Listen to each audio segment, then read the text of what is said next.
Gilbert the Good-Hearted Jackal, Lassie the Safari Piper by Alex Foster.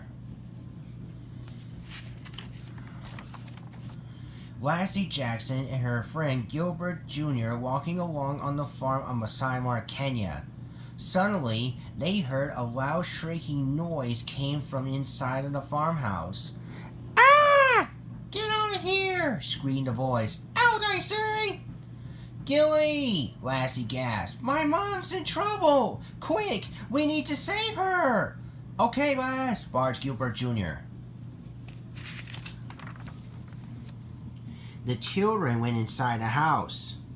"Phew! Thanks, Ryan," Cleo sighed. "That should to get rid of pesky spider." "Gil and I will save you, Mom," cried Lassie. "For what, dear?" asked her mother. Ryan said to his daughter, "Lassie, your mom is freaked of spider, so I swatted it." "Oh, okay," Lassie said, and she saw a book on Ryan's hand. "Hey, Dad, what's that?" she asked. "Oh," Ryan replied, "it's my book. It's called The Pied Piper. I read when I was a little boy in elementary school in Tanzania." "The Pied Piper?" asked Lassie again. "Yep," said Ryan. "In Germany, 1248, the town's infested with rats, so the piper used his flute to play. The rats are been hypnotized. They follow him out of town."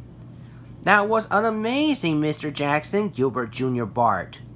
"Can we use your magic flute?" Lassie asked. "Sure," answered Ryan. "Our barn is infested with rabbit mice. Use my flute to hypnotize these pests out of my farm. Take them as far away from my barn as possible." Lassie grabbed the flute and off she went with Gilbert Jr. Just as Lassie and Gilbert Jr. made it to the barn, they heard a painful yowl out of the barn. It was Percy, the Jackson's family barn cat. Percy was limping badly. "Oh no," said Lassie. "Percy, you okay?" "Meow," Percy said painfully. His paw was bitten by thousands of mice. "What happened to your cat, lass?" Gilbert Jr. yelled. "Percy was being attacked by lots of mice, Gilbert Jr., Lassie replied. "We need to help him to get rid of those rodents." "Meow," Percy said happily and limped sadly away. Lassie peeked in the barn and saw thousands of mice. She stepped back in 2 more inches. "What is it, Lassie?" asked Gilbert Jr. "Mice," Lassie shivered. "Thousands of them. Gilly, can you eat them?" "No, I can't, lass," Gilbert Jr. whimpered. "I'm a vegetarian. I can't eat meat." "I'm sorry, Lassie."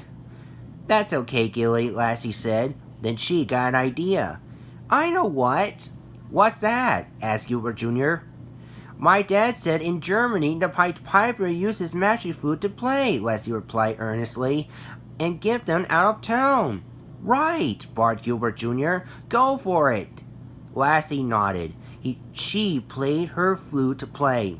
But out in the barn, the mice are been hypnotized. Lassie lured the mice to get out of her father's farm once and for all. In the wilderness, Brittany the Baringo giraffe was pacing around to look at the thorny acacia trees. She saw Lassie play the flute while the hypnotized mice followed her. "What's that human girl doing with those mice?" she wondered. Lassie remembered when Ryan told his daughter the Pied Piper thrown the rats into the water. Lassie also thrown the mice into the ocean. The mice can't swim well. They could drown. And Lassie go back to the farm. When Lassie returned home, her parents and the farm animals cheered. Even Gilbert Jr. was impressed with Lassie. He wagged his tail. Percy was very proud. "You did it, Lassie May!" Cleo cheered tearfully. "Your dad, Percy, and I are so proud of you! You did to get rid of those mice!" "And that magic flute was really worked," added her husband. "So you are one safari piper after all," Gilbert Jr. barked happily. And Lassie was so proud of herself for being the safari piper.